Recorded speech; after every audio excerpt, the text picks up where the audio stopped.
Hey, Twitter world, as OJ Simpson would say, one of my great heroes. That's a joke. How's it going, everybody? This is the second installment of Yusuf's game collecting adventures. This is a YouTube series I started when I was bored. Our last video hit record numbers. Our first installment hit 18 views. Got a number of fans, and we've actually upgraded because of the budget. We have a director behind the camera now. She's worked under Steven Spielberg. She's worked under David Lynch. She's worked under Stanley Kubrick's Ghost. We've got Amy, my girlfriend. Don't worry, nobody's going to see this, babe. So, your identity is safe. I got a couple of games here that I've collected since my last video in mid-May, probably about May 20th. And, I wanted to thank the fans, particularly Demir, my good friend who's been encouraging me to continue making these. I've got a treat for you today, buddy. I'd like to thank my parents for giving birth to me, and I'd like to thank, God most of all. That's a joke. Anyways, so I'll start with some PS4 games I picked up. Bloodstained, Ritual of the Night. So I have actually never played a classic Castlevania game. I have played classic Castlevanias, but I've never beaten one to completion. But what's appealing about this is by Koji Igarashi, the director of many of those Metroidvania, Castlevania games, I guess Metroidvanias. And, like the Symphony of the Night was his original masterpiece, and then he went on to do the DS and 3DS ones. The only one of those I don't own is Order of Ecclesia. And I just pre-ordered that limited run Castlevania Advanced Collection on Switch. So I wanted to get this on Switch because I mostly like to collect on Switch. But this runs like dog shit on Switch, and I refuse to compromise. So picked it up on PS4, and apparently the sequel is being made currently. I don't know when it'll come out, but I hope to beat this before then.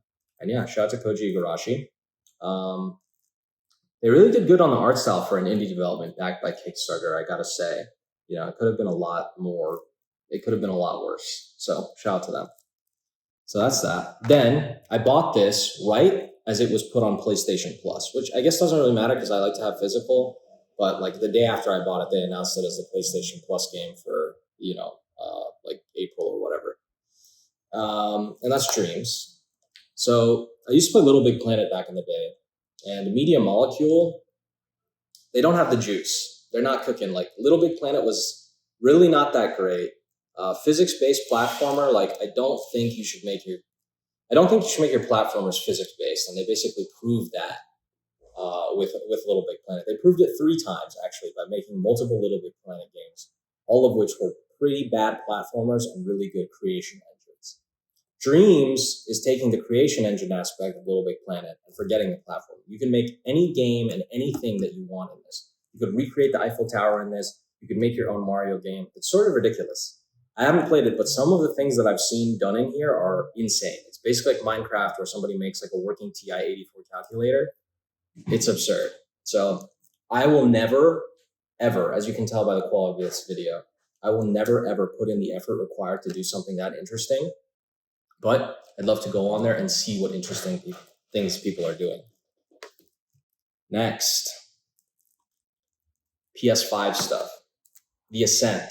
Really interesting indie, top-down, isometric, twin-stick shooter. I believe it was released on Xbox originally and then ported to PlayStation. The PlayStation version runs better, has more features, and just all in all, it just looked interesting.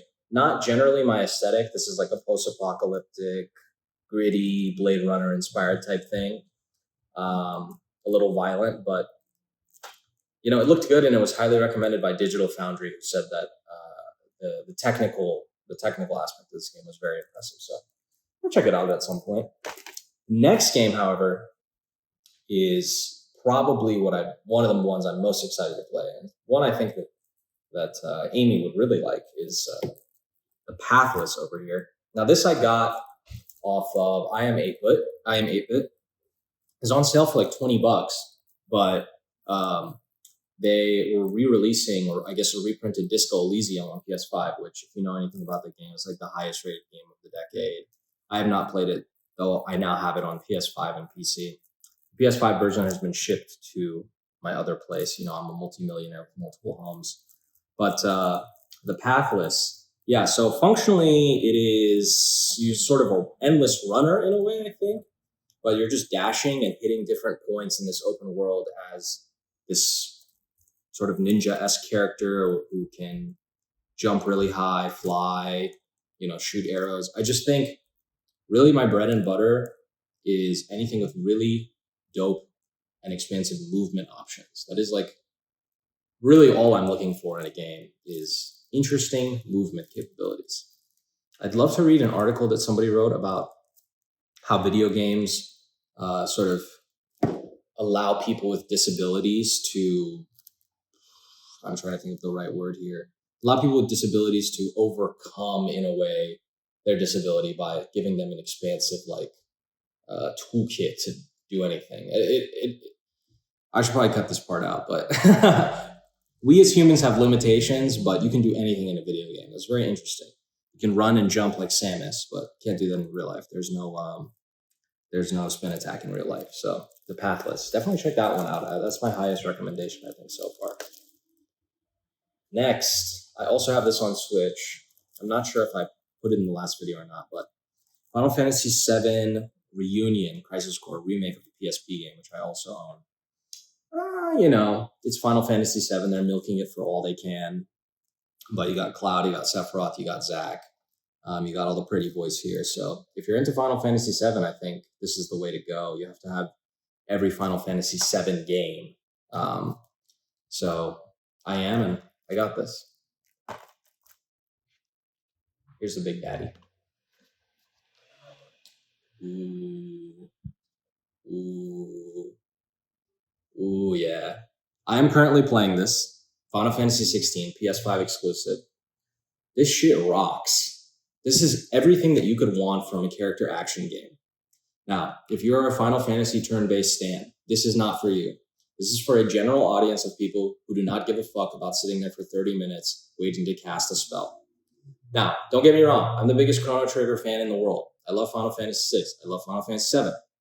But this is not a turn-based action. This is not a turn-based RPG, and in fact has very few RPG elements. There's been a conversion in design trends as action games have been adding RPG elements, which are terrible, by the way, like God of War. Do we really need that many sets of armor? As action games have been adding RPG elements, RPG games have been adding action elements, and this is the synthesis. This is like ground zero for what Final Fantasy has been trying to do this whole time, which is just make like an action game with some RPG elements, like.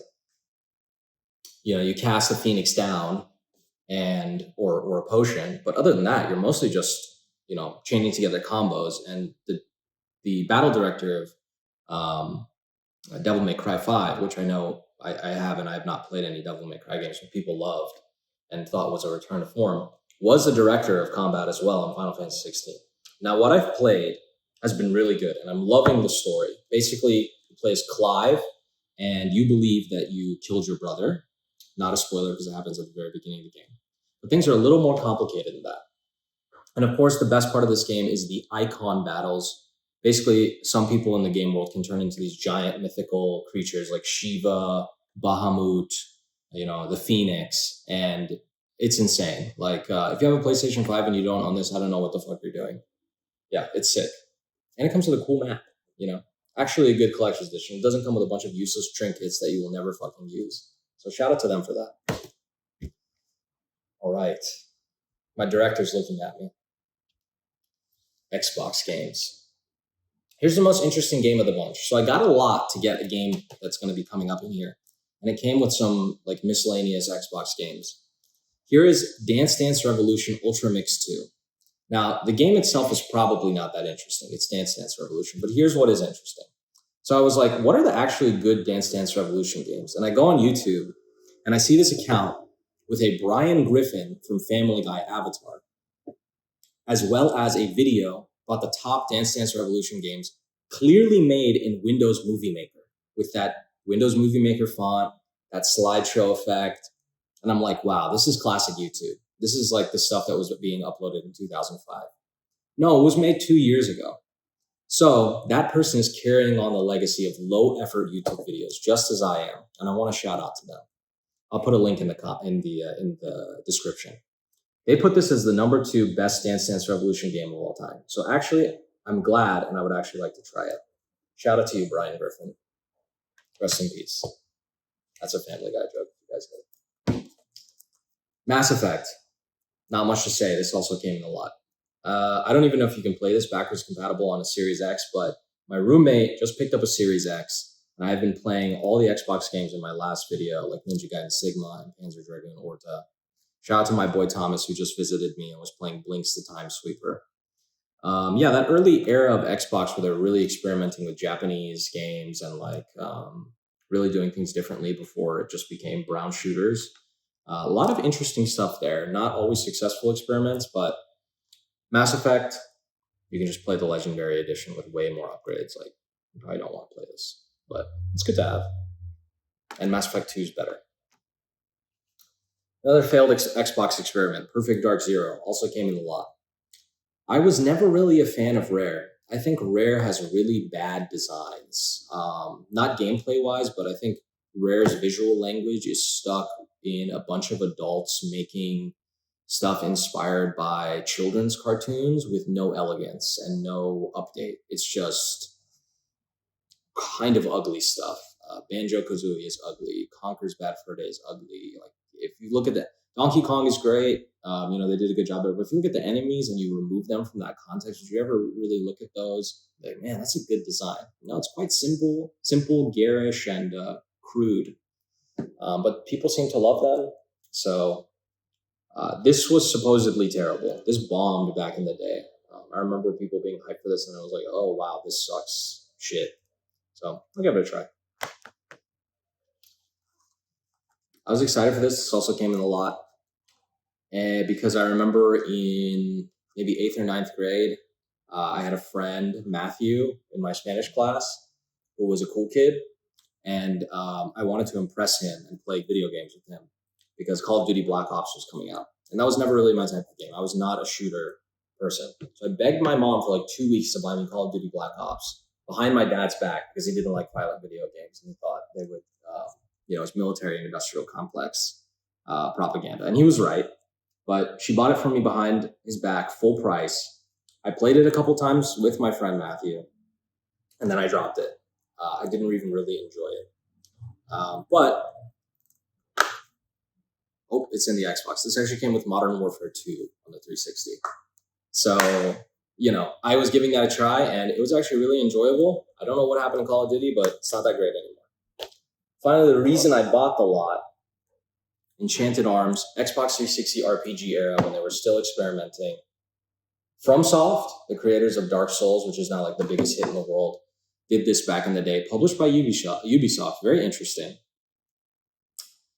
I booted it up and I was immediately turned off. Just really strange, sort of like PS1 FMV cutscenes, and it just didn't seem that interesting.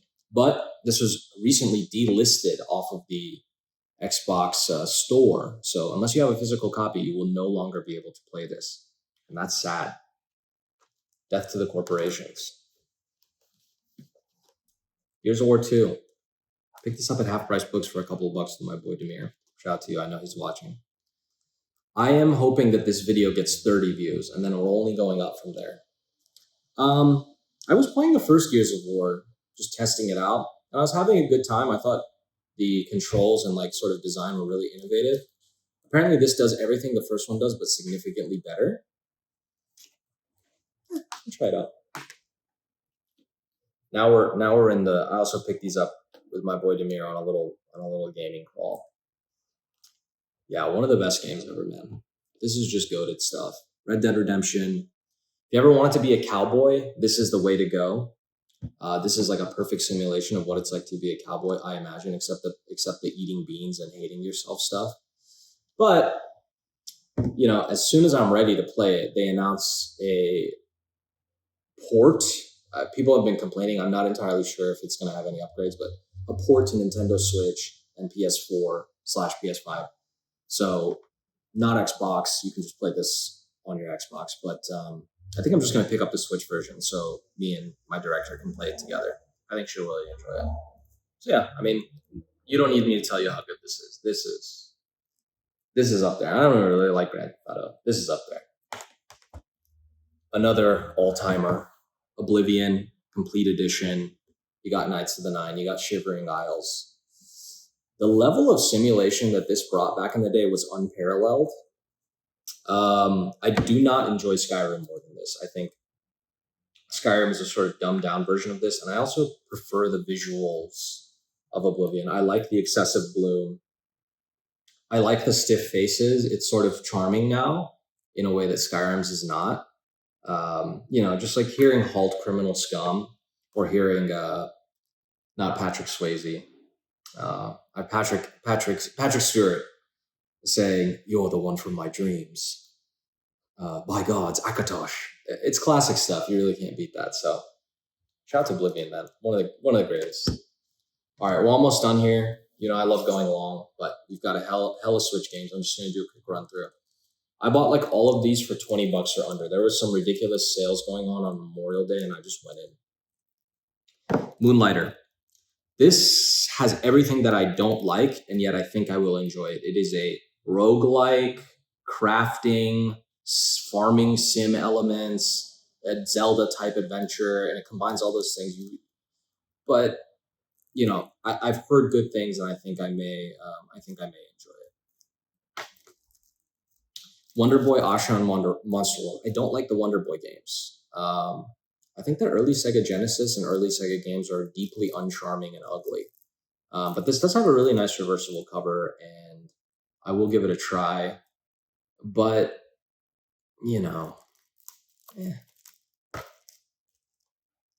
House of the Dead remake. That's pretty sick. I will definitely be trying this. I remember loving House of the Dead in the arcades. And I'm not so sure about the visuals on this one, but I think the basic gameplay is pretty faithful and, pretty good. Crosscode. Indie Darling. This was like $20 on Amazon. This is becoming a rare physical print. Definitely check this one out. Cool adventure game. I've played a little bit before. I think there's a lot of depth here. And the visual style, even though it's 16-bit, like attempt to be a 16-bit, it is not failing in that regard. RPG Golf Legends or RP Golf Legends. Just a cheap game I got on limited run. Might be all right.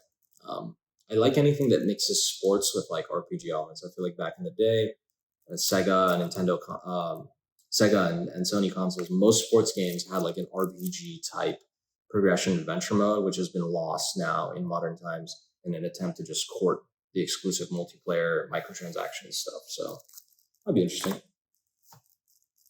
Mighty Goose, another limited run print. Just a shoot 'em up, just a cool shoot 'em up where you play as a goose. There's nothing better than that. Maybe trying to capitalize on Untitled Goose Games, like fame, or maybe it was in development at the same time. But Pac-Man World Repack. It's Pac-Man, your 3D platforming. I can't get that excited about it, but I'll try it. Hell yeah, Deadly Premonition Origins. This game is bad on purpose. It runs at 15 frames per second. It has awful graphics, and it is just shoddy, but that's part of its charm. I would love to play this at some point. Bomberman R, Switch launch title. Pretty interesting, like I guess return to form for Bomberman. It eschewed all that, shitty stuff that's been collecting on the Bomberman IP and in Bomberman games. I think it tried to take it back to a more simpler time that people enjoyed. Played a little bit. It's a fun time. It's Bomberman. I don't think Bomberman has elevated itself. TMNT Shredder's Revenge. This is some of the most gorgeous sprite work I have seen in eons. This is a beautiful, beautiful game. Playing it with Thomas when he visited on Series X on Game Pass. If you have any nostalgia or any good memories with Teenage Mutant Ninja Turtles 4, Turtles in Time on Super Nintendo, or the Turtles games in the arcade that you used to play with your friends, or any of the Konami beat-em-ups like The Simpsons, X-Men, even stuff like Marvel vs. Capcom, pick this up. This shit rocks. I'm kind of losing my steam here. I think I'm boring my director, and and her cat as well. Cowabunga collection, same basic features. It's just ROMs. It's just a collection of ROMs of old Teenage Mutant Ninja Turtle games. I don't even like Teenage Mutant Ninja Turtles, but I like the games. Tales of Symphonia remastered. Big disappointment. They had the opportunity to make the 60 frames per second, up-res it, sort of stuff like that. It's just like a port of the PS3 version, which is like worse than the GameCube version. But it is Tales of Symphonia, which is classic, so that's a disappointment.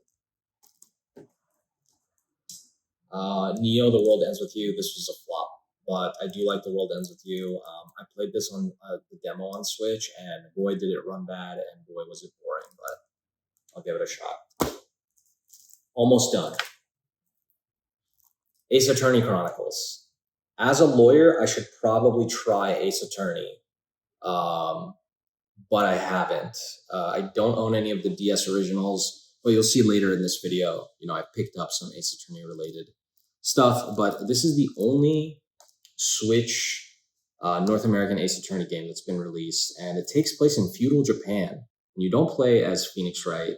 You play as Ryonosuke Naruhodo, an ancestor of Phoenix Wright. I did not get that off the top of my head. It's on the back of the box. But yeah, I think Ace Attorney is probably pretty great.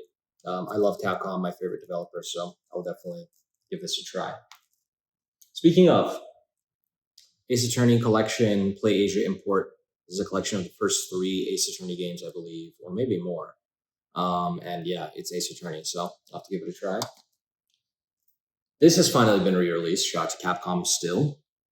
Ghost Trick, another Japanese import from Play Asia.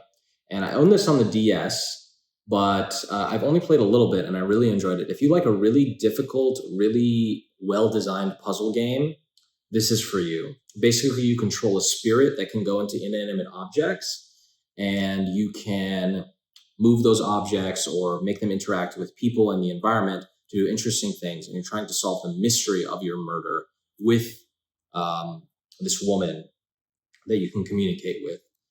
So, for example, you can go into a lamp as a spirit and start the lamp turning on and off, and that'll like scare a dog, and the dog will run around and hit something, and then it's a chain reaction type puzzle game. So really interesting premise, and this is another thing that I think our director, who is so brilliant, will enjoy. This cost way too much money, but it was worth it. The Final Fantasy Pixel Remaster. All 6 Final Fantasy games, bristle at their art style, but these are the definitive versions of every of the Final Fantasy 1 through 6, other than graphics-wise. So I think I'm very excited to play 6. I'm very excited to play 4 and 5. And most people like 5 and 6, and I'm sort of excited to play 1. Kind of. I'll give it a chance. Mario Tennis Aces. This is a great time, surprisingly. It is complete on cart if you buy it now, which is really nice. And I have been beating my roommate's ass in this. It's a good time, so I need a challenger, so hit me up.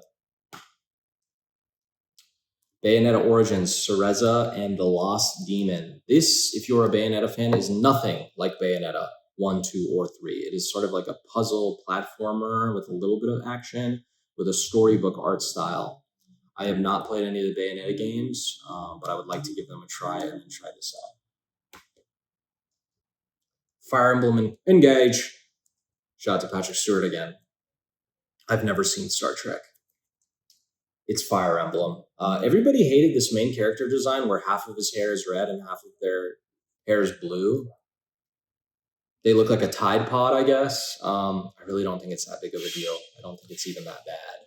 Maybe I just have bad taste? Probably.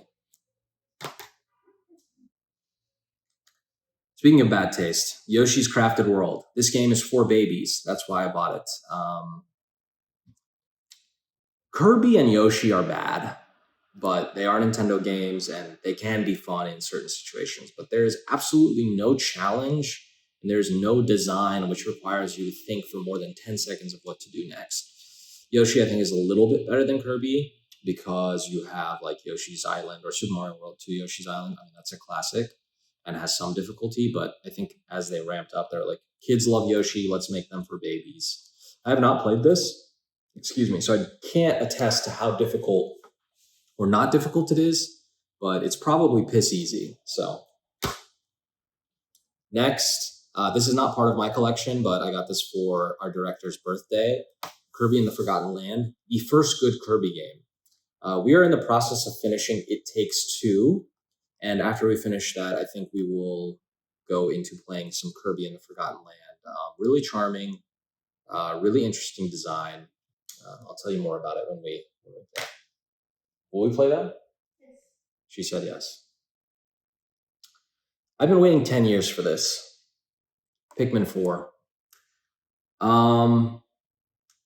I don't even know what to say. I'm excited for the Pikmin 1 and 2 remasters that come out next month on Switch physically. This has been getting rave reviews. This is like everybody finally coming to the Pikmin train and being like, oh, okay, wait, Pikmin has been great all along. I wasn't the biggest fan of Pikmin 3. I thought it was okay, particularly in comparison to Pikmin 1 and 2. There was just too much to do. You always had to manage 3 people, and it was like entirely too much micromanagement. But now we're back to 1 person and a little dog, alien dog, and your Pikmin. And it's beautiful. I mean, the graphics and art design are beautiful, and there's always something new and interesting to see. So I'd say this is what I'm most excited to play. And finally, this just came in yesterday. I already own a copy of this, a special edition, in fact, on the Switch. But they reprinted it, and there's enough differences. I think probably an updated card, updated cover art, stuff like that, that I thought I'd get it again despite its expense. And that is Ikaruga, the greatest shmup of all time. I love Ikaruga. It's sincerely fantastic. If you're a fan of action games, arcade design, or shmups in general, you have to pick this up.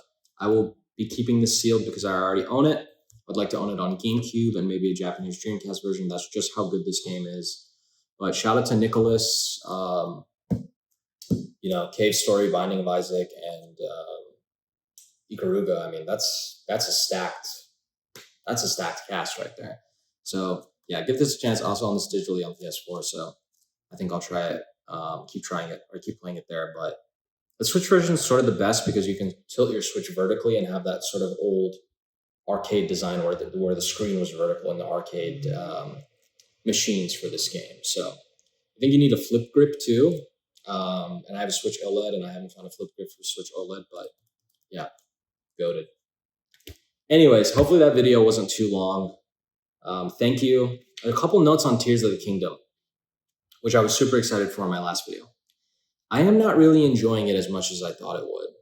I have been waiting for that game for 6 years, and I feel overwhelmed by it. I sort of feel like there's always something to do, but those things are sort of repetitive. Like, oh, I see a Korok. Oh, I have to build a car. I love the thematic and tonal simplicity of Breath of the Wild. I loved that I felt like I could do whatever I want, and there were long stretches of sort of nothingness, or you'd get to the top of the mountain and be like, wow, I know where to go, going into the horizon. I don't feel those feelings with Tears of the Kingdom. And the things that they have added, like the dungeons, that's a dungeon?